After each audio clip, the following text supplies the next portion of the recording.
So I was under the impression that I was going to go stay over there while I work and everything I had to do. I was very clear in everything I have to do.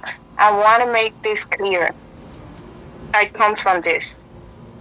So I usually work with people my age. So I don't give a fuck about nobody. But when I got there, they were underage girls working. They were the girls that were going to work at the club, which was me.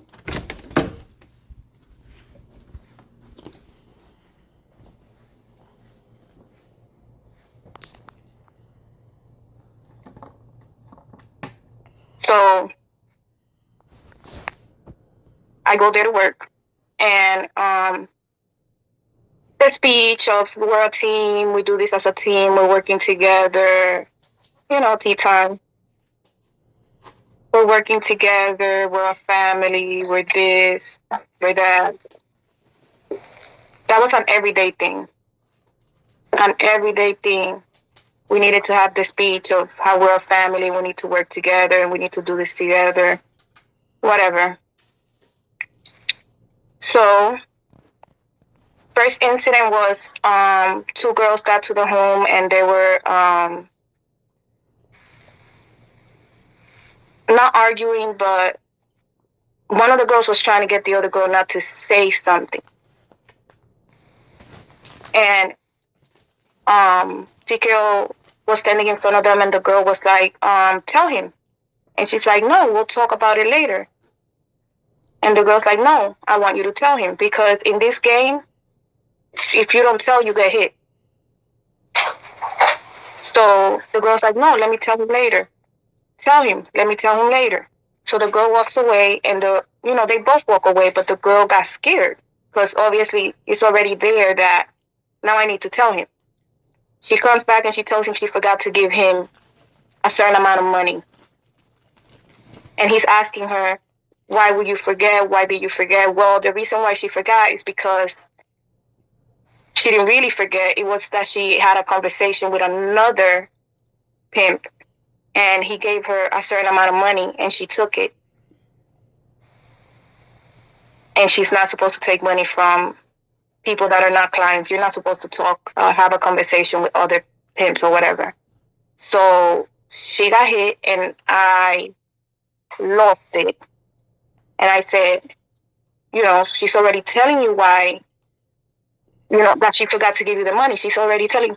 But by the time when I reacted to it, I did not know that it was because she had spoken to another pimp or whatever. I thought it was that she forgot to give me money. I thought she got money from a client and she forgot to give me money. And then, when I reacted to him hitting her, he put his arm on my chest and pushed me against a wall. And I said, you won't let me go. He didn't hit me right there and then because I'm literally looking at him in the face and I'm like, you're going to let me go. I just don't understand what the fuck is going on. And one of the girls kept telling me, you don't understand. And I'm like, what the fuck don't I understand? I know what the fuck we're supposed to do. She forgot to give me money.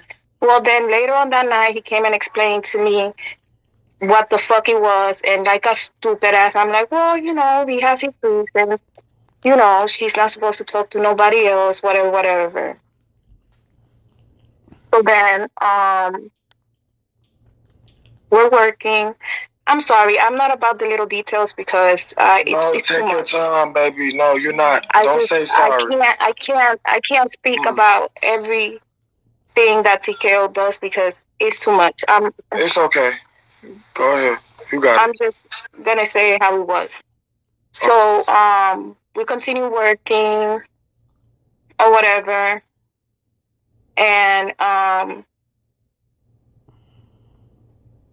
obviously I have his child, so obviously people know that I'm laying up with this man, but no need for me to say that. I have a whole kid. We were working and time passes between these events. So I don't want people to think this is like days. Time passes between these events, and of course I seen TKO get mad. Of course I seen TKO throw a fucking fit. But as long as he ain't got nothing to do with me, and as long as you're not hitting these little girls. So that particular day, the day that what happened to me was that we had gone out, we had gotten home. He's complaining about who made enough money, who didn't make enough money. It's always about money or whatever. And one of the girls is asking him, can she please go to the store to buy some clothing to work, because she works in the street. She doesn't want to, wear the same thing. And he told her, don't talk to me right now. Don't talk to me right now. And the girl goes again and says, in a little bit, she goes again and says, TKO, it's about to be time for us to, to go. It was a couple of hours, but, we know his head. So obviously, tell him with time. She's like, I need to go to the store. And he's like, give me a little break and you'll let me know later. She gave him enough of a break, in my opinion. She gave him enough of a break and went back to him and asked him, are we going to go to the store? This man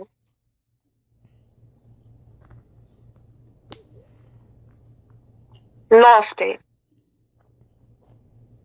and hit that little girl. And when he went to attack that little girl, I lost my entire shit. And I jumped on him. And he bit me and left me for dead behind a trash can.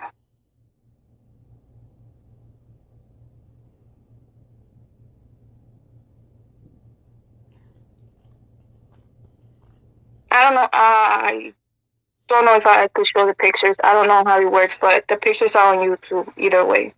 Yeah, you can see the pictures, y'all. If you search Yetta Island Girl, that's how you can find it. I don't know whose page it is, some big OT page.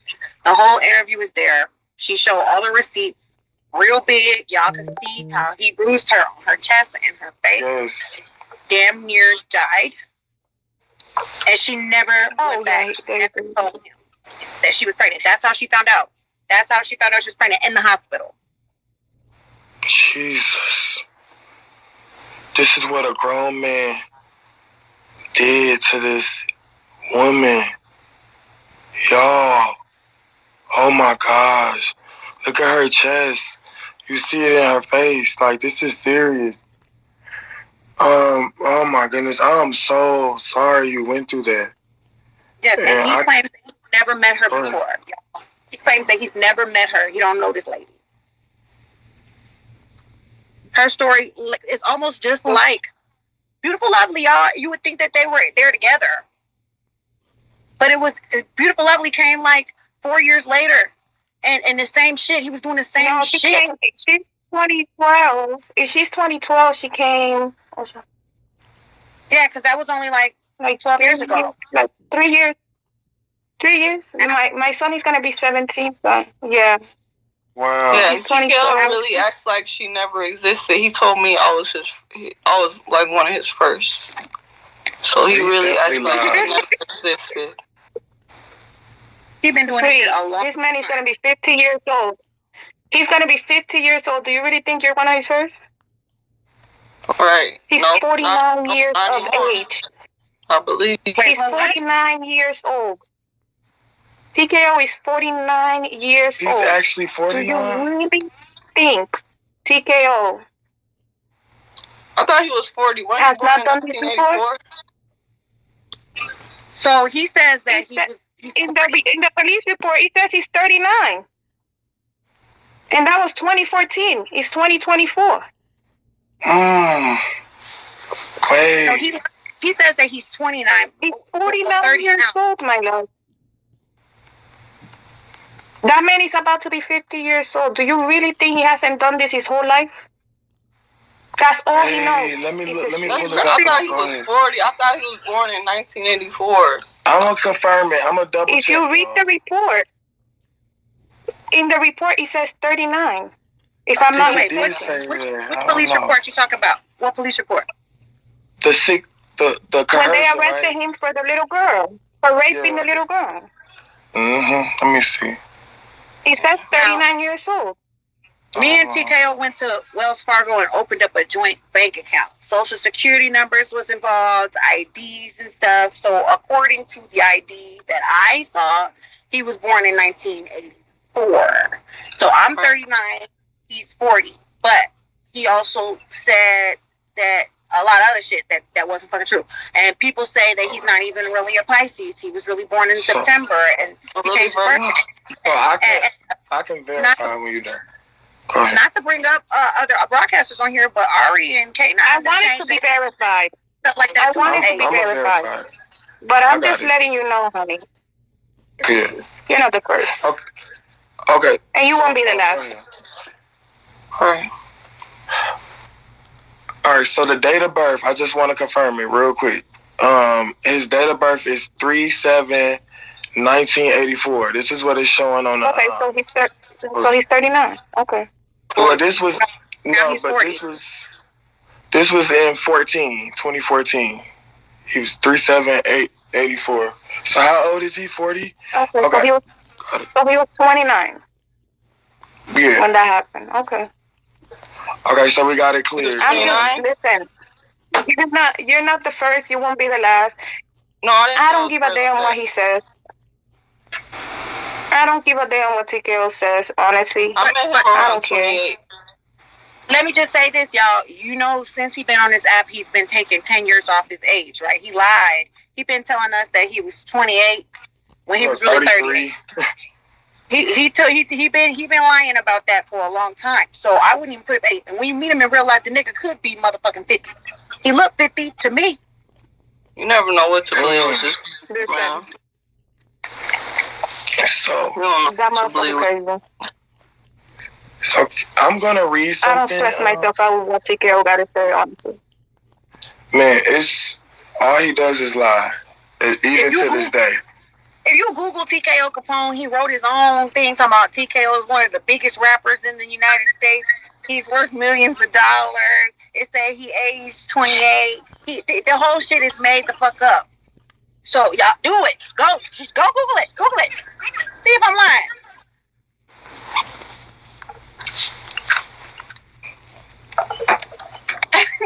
Don't that look like somebody's uncle? The nasty one who molests the little nieces and nephews? That's how he look in real life. Boo, this is what you order on Amazon versus what you got. He used to look better than that, but he's getting old. What you order online versus what you get. That's same outfit. This is him. The same time, the same day. I'm proving to y'all how much of a fraud he is. Lynette, like you see how he just recreate. Y'all see this? The nose. He has a filter and he's changing his whole existence. This man does not love himself. This is the reason why. Listen, if he could filter his spirit, he would. Wow, y'all see that? That's crazy. I think he puts on a filter and he becomes a whole nother person. I swear. Yep. Schizophrenic. So spiritual in God and I'm so enlightened and we're a family. Fuck you, Nick. Oh. So that's a really good leeway actually, because when he first got on Vigo, I didn't really watch him for like the first month or two. I saw him on the number one part on the heat list or whatever, but I looked at his page and I refused to go in his room because he had 0 cents and had all of these beans and no diamonds, and I don't like that. To me, that looks real selfish. And like, I'm not gonna go in that nigga room, because usually when I go in somebody's room, I'm going in prepared to send gifts. So I'll watch through the window if anything, but I didn't even want to watch him. To me, I was just like, well, fuck him. He's clearly selfish, right? So eventually, he did start sending gifts, and he kept resetting his diamonds, y'all. So it looked like he was sending gifts and then back to 0 again, because he want to front like he just that nigga and don't do no trades and don't send no gifts. But he was. Anyways, eventually I stumbled in his room and he was talking about poly, and a lot of y'all think that was my first poly relationship. No, I lived in LA for almost 8 years before I moved to Vegas to live with him and Armani. But I have been in multiple poly relationships. Did they work out? No. But I think that Oh, first of all, let me just make something really clear. TKO is not poly. I feel like he's making poly have like a really bad image. Absolutely not. Virtual People think pimping. that poly involves women giving the man their money. That is not true at all. Poly dynamics can be a man and two women. It can be a man and a woman together, and the woman has another girlfriend on the side that don't fuck the man. That's still a polyamorous relationship as long as everybody knows. There's no secrets and lies, and everybody's in agreement with it. It could be a whole lot of webs, like, you know, it could be these two fuck with each other, and then there's these two that fuck with each other and fuck with this one, but they don't fuck with that one. It can be a whole web of consensual relationship, understanding, honesty, openness with your feelings. You should not be told, well, you just crazy and you tripping. If somebody comes forth and says, hey, I'm feeling left out about something like that, their partner should do their best to make sure they don't feel that way anymore. It's not supposed to just be my way or the highway. It's not supposed to be, well, if you don't like it, then you can bounce. It's not like that at all. Okay, so his idea of poly is just a legal form of pimping. Okay, so when he came on here, he presented himself to be some type of reformed pimp. He said he had gotten out of jail. He was in jail for 2 years. He found the Lord. He did a lot of reading. He came out super grateful for Armani because she didn't leave him, and she was the only one that didn't bounce and leave his ass high and dry. When I saw him on here, and when I finally came over and started talking to him about the poly thing, him and Armani used to be on live like this every day. And they would get up and dance together, and they had their stupid ass umbrellas and they matching outfits.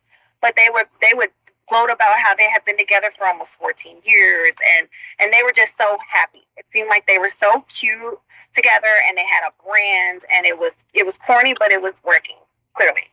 So I found out he was poly, and I was like, yeah, that's cool, me too. And he did music. I didn't know it was trash. Till I got with him. His music sucks, by the way. And I do music. I'm a singer. You know, I write. I do stuff. And then he was like, we started talking on the back end. He wanted to get a house, a big house. That's what I wanted to do. I don't know if y'all remember when Raz B was on here and me and Raz B became friends. Raz B was FaceTiming me house hunting. We was looking for a dual master big ass house in Vegas because I had been wanting to move out to Vegas from LA. And I wanted my master, and Raz wanted his master. I'm glad that didn't work out because Raz is kind of a little off the rocker. No shade. I still love you, Raz. But that didn't ever fucking happen. But I was like, that's what I want to do. Wow. Oh, that's what I do. Ooh, we got a lot of stuff in common. So we got to talking when I was on vacation in Hawaii in January 2021. He was dropping on me heavy. I had an auction. He didn't even know what that was. He was still new to Bigo. And he came and gave me like hella dragons. He gave the host of the auction a dragon. This was Clark Kent. Y'all remember that fine ass white boy? It was his auction. And I was just like, oh my God, you know? So he was love bombing, which y'all can Google. So he showered me with gifts. He seemed like he was so generous. And he would sweet talk me on the phone. And I'm walking on the beach in this wonderful fucking scenery, falling in love with this nigga on the phone that I ain't never met before, believing everything he's saying. And then he was like, I really want you to come to the Drip Idol. So he was already doing Drip Idol talent shows on here. He was never doing any poly auditions. He wasn't doing pimps and host panels. He was literally like a Martin Luther King type. He was so motivational. He was spiritual. He was anti-nature boy. Side, y'all. He was anti-nature boy, and I hated nature boy. He seemed like he wanted everybody to just get along. He was preaching some real peaceful meditation type shit. Yeah. So they of course they're reporting me. That everybody hates my guts. I don't know why. Maybe it's because I only stayed with this nigga for 5 weeks. Nope. Your story hasn't changed. Your story hasn't changed. Remember that. Your story has not changed. You've been consistent. Like, forget the haters. Tell your story. Keep talking. They're saying people are really reporting Yetta. And this has happened to me multiple times where I get clipped and I get a 10-minute ban because everybody teams up on trying to report me and silence me. It's fucking crazy. But anyways, let me get into where they succeed. So yeah, he presented himself to be entirely different. He tried to get me to come out to Atlanta to be part of the real live Drip Idol talent show. And I flew home from Maui, Hawaii, a day early. I was there for 13 days. It was supposed to be 14. Came back to LA, hurried up and packed a bag and booked a flight to Atlanta. At this point, I have been an agency owner on Bigo since November, and I was making a lot of money as a host. Anyway, I started March 2020 hosting on Bigo, never went back to work. So I started talking to him in January, right? So I had money, and I could go wherever I wanted, whenever I wanted. And so I was like, fuck it, I'll just fly home a day early and go to Atlanta, and it's going to be fun. So he's saying, I got us a hotel room. It's going to be great. When I get there, turns out Ferragamo is the one who got the hotel room. Ferragamo paid for the hotel room. And Cash Boo was there, and I didn't even know that. He didn't even mention that. He made it seem like I was just going to be, meeting up with him for the first time, and it was going to be on some boo, kiki, lovey-dovey type shit. Luckily for him, I'm actually really poly, and I love Cash Boo from the jump. Me and her got along great. That was my little bitch, like for real. Me and Cash Boo, it was great. Okay, so we ended up, getting down like we get down, and I wanted to stay. Like I didn't want to leave early. He didn't want to leave early. We didn't want to go back home. I ended up getting a Airbnb for us. Cash Boo ended up going back to work. But she never told me that he owed her dragons or anything right then. Like we were both all about him. We didn't talk trash or anything like that. But I decided to move in because we had made an entire fucking plan about buying a house together. Me, him, and our money. He's like, okay, well, if you got this much coming in and I got this much coming in and she got this much coming in, we could easily save the three of us $100,000 by June or July if we start now.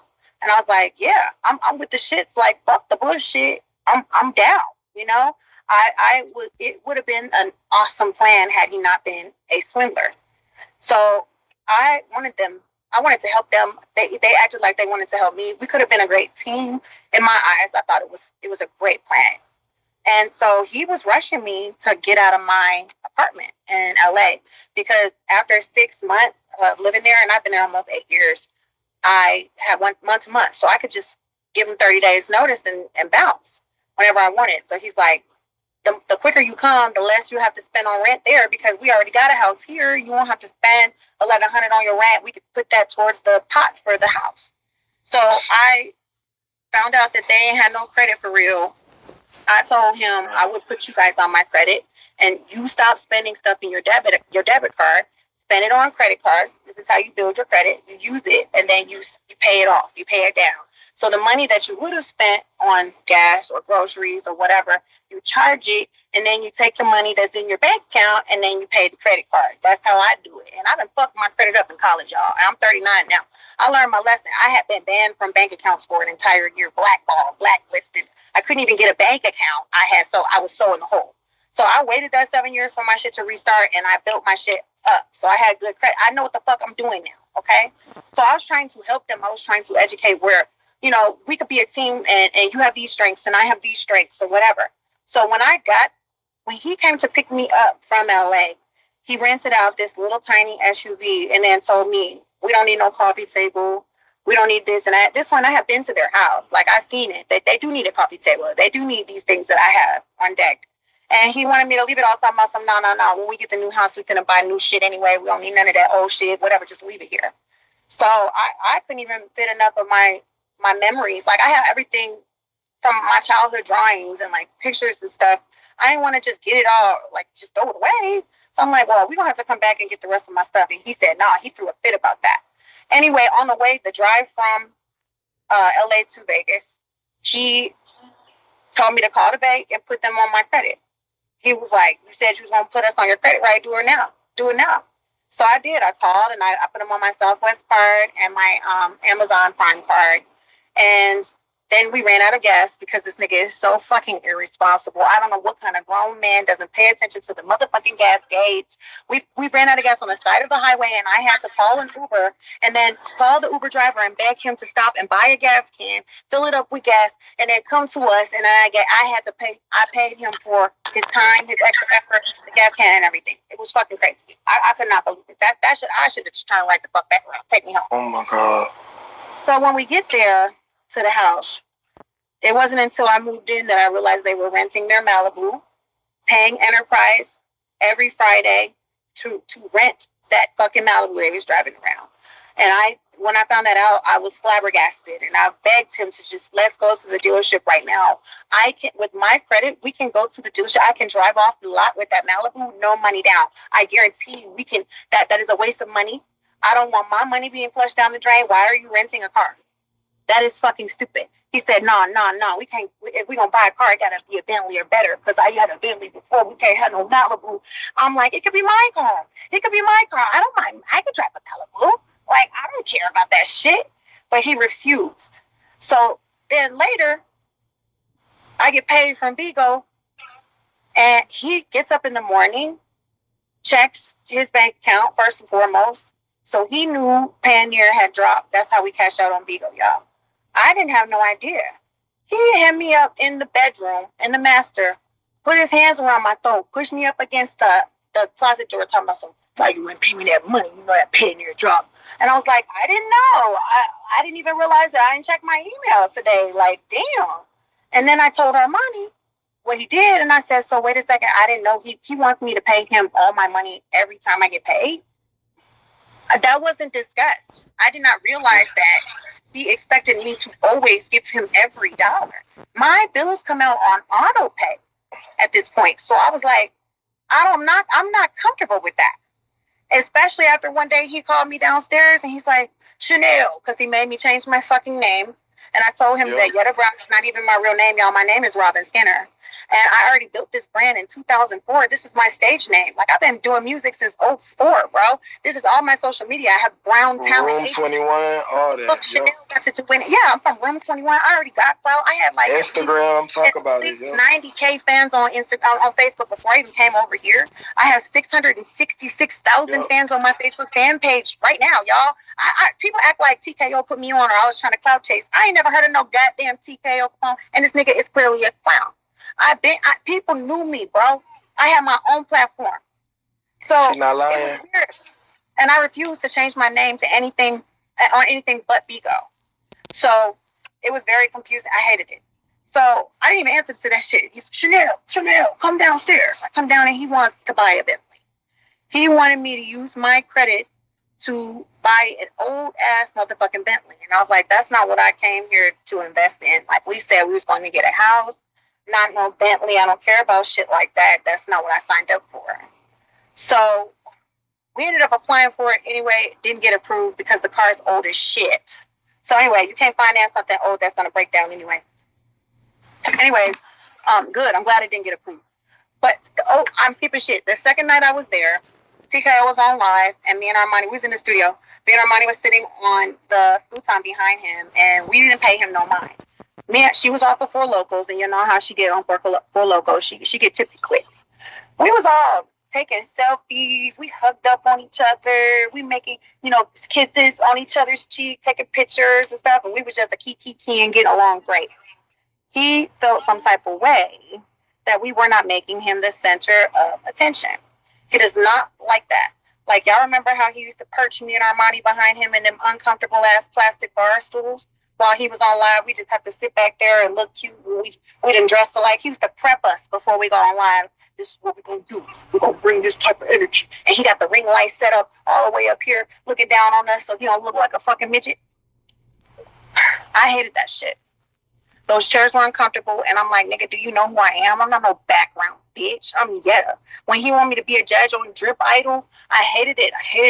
When I wasn't a judge, I was just sitting behind him. I used to keep my fingers crossed that some of these messy motherfucking broadcasters didn't show up because he was like, Yetta, you want to judge? I'm like, yep. And I run upstairs so goddamn quick and go to my room and fuck my ring. Hey, I got my own box. I ain't trying to sit behind no nigga. So anyway, the second night, I tried to me and Armani were having so much fun. As soon as the live ended, we went downstairs. I'm thinking everything, like, I'm having such a great time. This is my second night in the house. I was shocked because as soon as I got to the bottom of the stairs, he backhanded her. Her rings flew off her fingers and shit. I was just like, what the fuck? Like, where did that come from? And she's crying, and she ran up the stairs, and I ran right behind her. And she ran into the master bedroom, into the closet. I ran into it with her. I sat with my back against the door. We're both crying. It was so scary. And I didn't know why it happened. It was just like out of nowhere to me. And she called her mom while we were in the closet. And her mom called the police.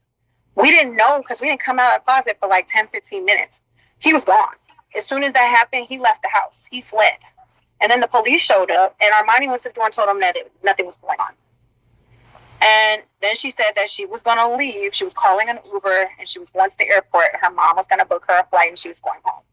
So I hugged her goodbye and shit, and I'm just stuck there. And I texted Barbie.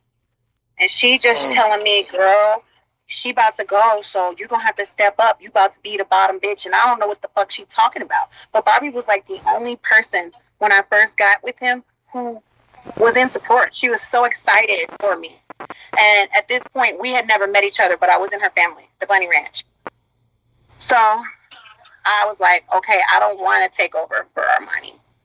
I don't want to take over for her. If she leaves, I'm leaving too. Like, that's what I said to Barbie. I was like, I can't, I'm not gonna, no. So, like I said, I fell asleep. Like you heard when Charlie played the intro, I fell asleep on the couch, cried myself to sleep because eventually he came back and I'm like, Armani left. Like, and I'm thinking to myself, like, yo, bitch, you got to go. So then the next day I wake up and I'm texting Armani and she's upstairs. And I was like, oh my God, Armani's upstairs. And he said, yeah, I know. Go ask your sister. She'll ride. Tell her she needs to ride with you to LA to get the rest of your stuff. Because we already had planned on going back. He told me at first he wasn't helping me get the rest of my stuff because he didn't want me to bring nothing. So I had already booked a pickup truck myself. I was going to go get my pick. I was going to go back myself, by myself. So he's like, tell your sister she need to go with you to LA. So I go upstairs and she was all sad and you could tell she had been crying all night. And like I said, not to embarrass her, that's when she got that big ass blister on her lip overnight. Huge. From stress. And that's exactly what makes that type of shit happen. The cold sores pop up when you stress the fuck out. So she said she wasn't going to go with me back to LA because she was still planning to leave on Monday. This was Saturday. She was still going to leave on Monday and she wanted to spend as much time as she could with the dogs before she had to go. So I went back downstairs and told him that she said she's not going because she wants to spend time with the dogs before she leaves. He's like, what? I said, she said she's leaving on Monday still. And he went upstairs and started throwing her shit and pulled the suitcase out the closet. Talking about if you're going to leave on Monday, you could get the fuck out right now. Because she said that her mom couldn't find a flight while she was at the airport. I don't think she ever went to the airport. Looking back, I don't think she ever went to the airport at all. I don't think that she even tried to get a flight. I don't believe it at all.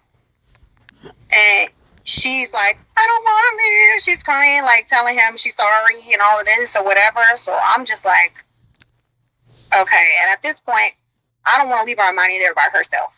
So we drove to LA and he was like, Armani, you drive for the first 2 hours. And, oh no, Yetta, you drive for the first 2 hours and Armani, you get your hours in. And Yetta, you drive for the second 2 hours, and Armani driving, you go live or whatever. So when we get gone from the house, Armani's like, I don't want to go live. Clearly, she don't want to go live. She got this big ass fucking herpes on her lip, and she's like, so you just go live, I'll drive. And I was like, but that's not what TK said. And she's like, I don't care, I don't want to go live. So of course, that's what we did. And then he's calling our phones, made us pull over and switch seats. He was like, that's what the fuck I told y'all to do. Armani, you supposed to be getting your hours in or whatever. So she got on live with that mask. This is COVID time, but she put that mask on and did her 2 hours in my passenger seat. And everybody was like, why you got your mask on in the car? She was like, because I've been eating French onion pretzels and I don't want to put Yetta through that bad breath or whatever. Remember? He didn't care if she was embarrassed. He didn't care. So it's fucked up. Then we got to LA. We're going through all my stuff, and me and Armani are bonding like a motherfucker. Like, me and Armani, I feel like we got along great. I fucking loved her. And going through my memories and all that, packing my stuff. And then we packed the fuck out of that Malibu, bro. And then on the way home, I had a piggy bank. We went to Ralph's, the grocery store. I put my shit in the Coinstar, and I had like $44 or something. So I was like, here, you take half, I'll take half. And she was like, no. She would not take that $20. I said, well, I'm keeping it, and I'm not giving it to him. The fuck? Like, she didn't even want to keep the $20. So when the credit cards came in the mail, she refused to hold the credit cards.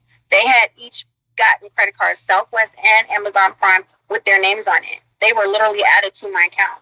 She refused to hold it. He got mad at her, saying, why you don't think you could be responsible? You need to take this whole fucking credit card. And she was like, I will not hold on to that. Nope. And I feel like Armani knew I was about to get fucked. But she had too much of a heart to do that. She didn't want to be responsible for that part right there. Like, nope, I'm not running up this bitch credit cards. No ma'am, no sir. So at least she didn't do that. But she knows what it is that they do. She knows the scam, the scheme. So what happened with these two was game, pimping. And now he's trying to present himself as something else, but he's still doing the same shit. It's just no sex work involved. He's still taking women's money. He makes it seem like it's for us, but he's really gonna just do whatever he wants with it. He don't give a fuck about you. He didn't even pay my credit card bills, and I'm trying to explain how to actually get shit raised up. Like, this is how you build your own credit. But I guess he just a CPN head ass nigga. He not finna ever go nowhere, bro. So I literally came in there not on no clout chasing. I'm really legit poly even to this day. Even though I'm in a monogamous relationship right now, that doesn't change the fact that I'm poly. It's a belief that you can love more than one person, that more than one person can be in a relationship, that you don't own anyone. I don't possess people. Nobody can possess me.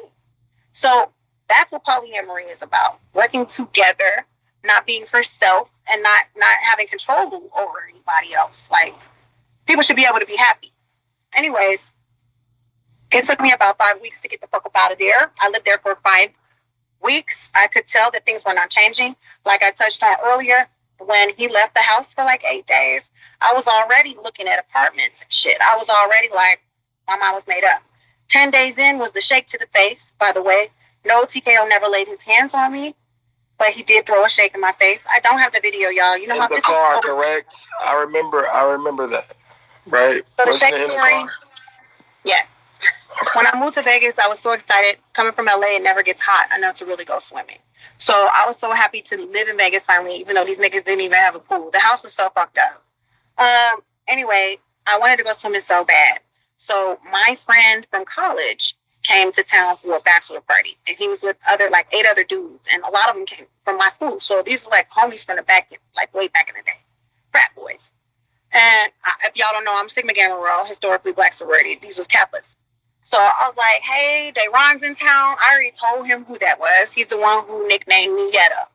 He's the one who put me on hiphoppoetry.com back in 2004. And that's when I became Yetta Brown and started making beats and diss tracks and all that. Anyway, he came to town and he invited us because he already knew that I was in a relationship with TKO and Armani. And he was like, hey, we're going to be at the Mandalay Bay. Like, y'all come kick it. I want to see you. Like, bring your couple or whatever, your throuple, whatever. So on Friday night, Brandon Keys was in town. And y'all remember Ashley, the white girl from Alabama? The one who got a baby with Eddie Curry. I'm not Eddie Curry, Eddie Winslow. Darius McCurry. Okay, so Brandon was in town. He was fucking with her. So she had a suite at the Cosmo that her homeboy, some boxer, owns, and she's a real estate agent and shit. So it's like she sold it to him. So he wasn't in town, and we went over there. And Brandon was in town, so we went over there and we went live. Y'all remember that? And we took that picture of me, Armani, TKO, and Brandon. And TKO taught Brandon how to tie that dumbass sheet around his head. I remember. So that night, they had invited us to come over to the hotel where they were at and come kick it, but we never made it because we got fucked up in that hotel room. So the next day was Saturday. We was all drunk. Me, Armani, and TKO didn't feel like getting up. We had already made all of these plans. We was going to go to the gym and shit. We didn't do shit. All day Saturday, we was just lazy bones.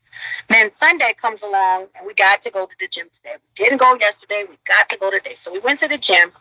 And then after the gym, Dayron, the guy from college, was texting me talking about, hey, we got a cabana at the Mandalay Bay. Mandalay Bay is my favorite pool. It's like a beach. Like the slant goes in on the pool, and you could just lay in the water and still breathe and be tanning at the same time because it gradually goes down. I fucking love that pool. So we go to get our protein shakes from Protein House. I think that's what it's called.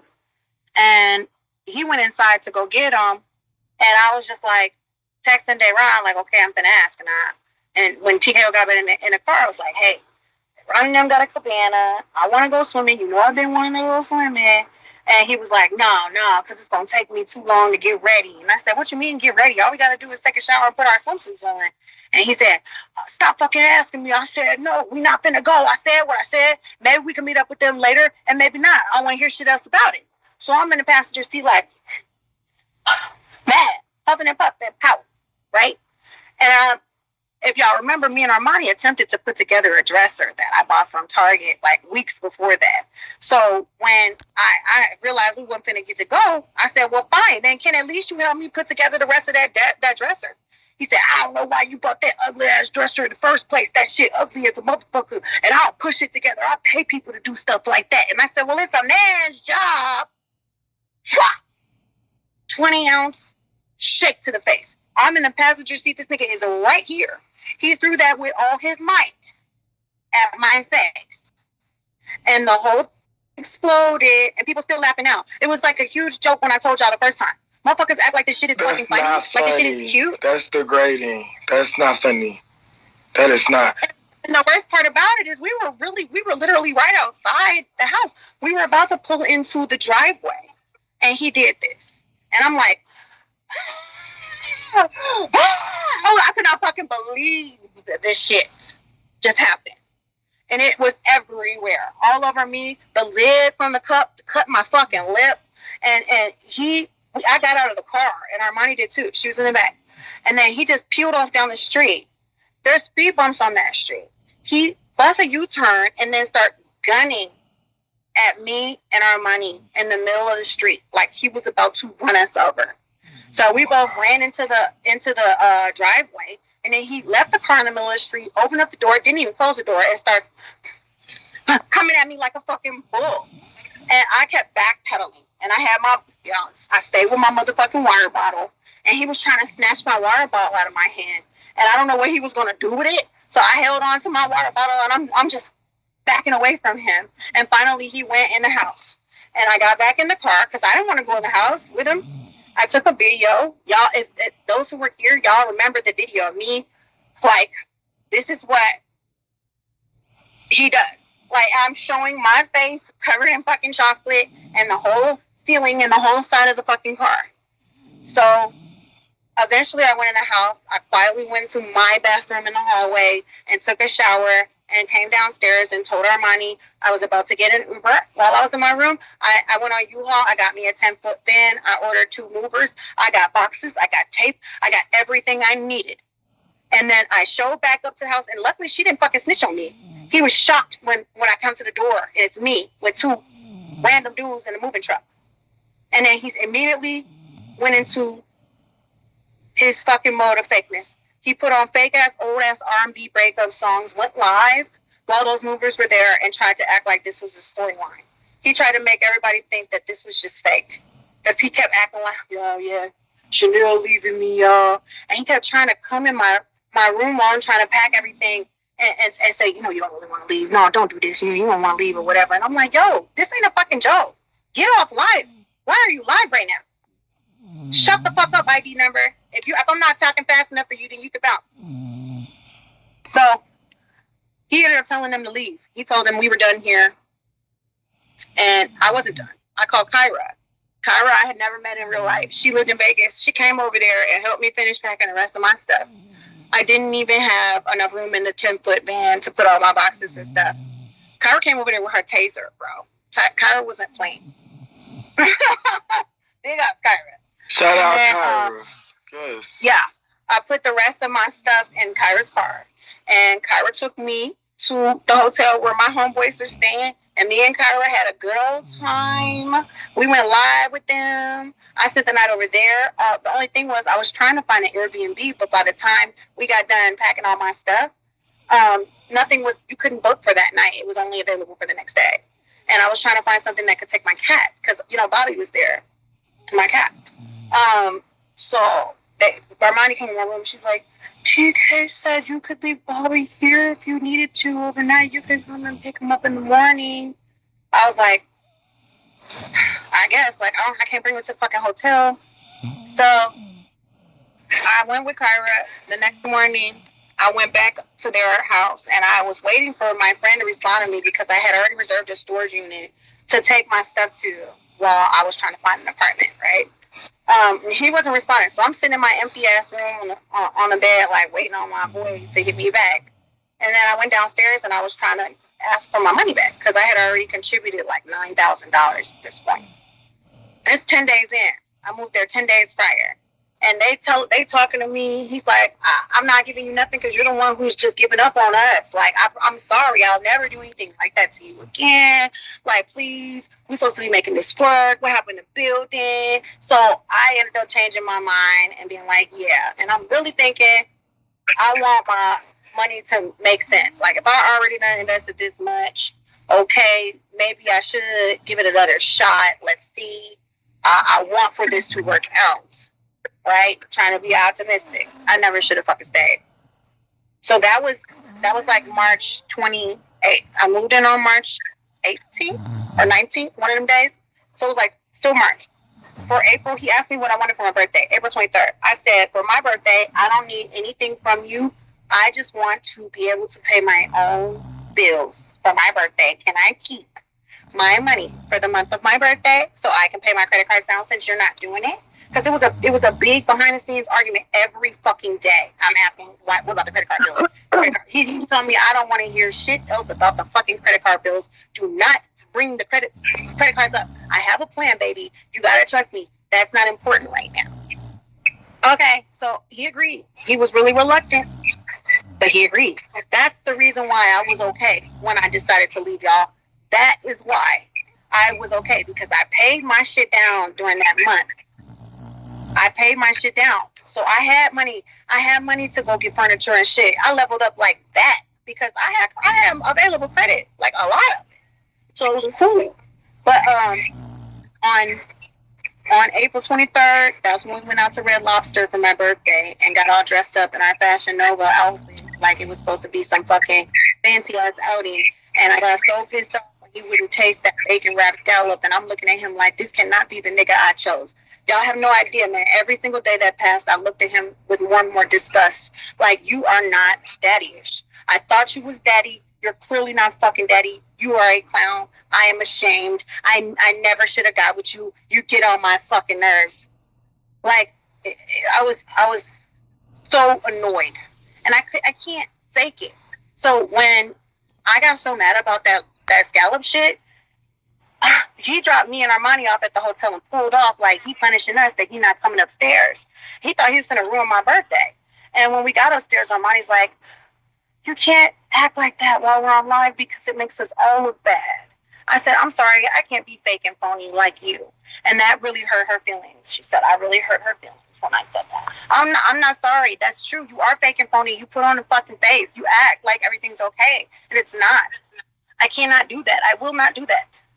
So she said she was calling an Uber and she was leaving too. I'm like, bye. And I invited my friends to that hotel suite and we went live all night long singing karaoke songs, had a grand old time, and they left and I slept in that big ass bed by myself. I wake up, oh, I'm going to go to the pool. I was happy as fuck. I didn't give a fuck. They thought I was going to have my night ruined. And then he said, oh, don't leave the room. Me and Armani coming over there. We got to talk.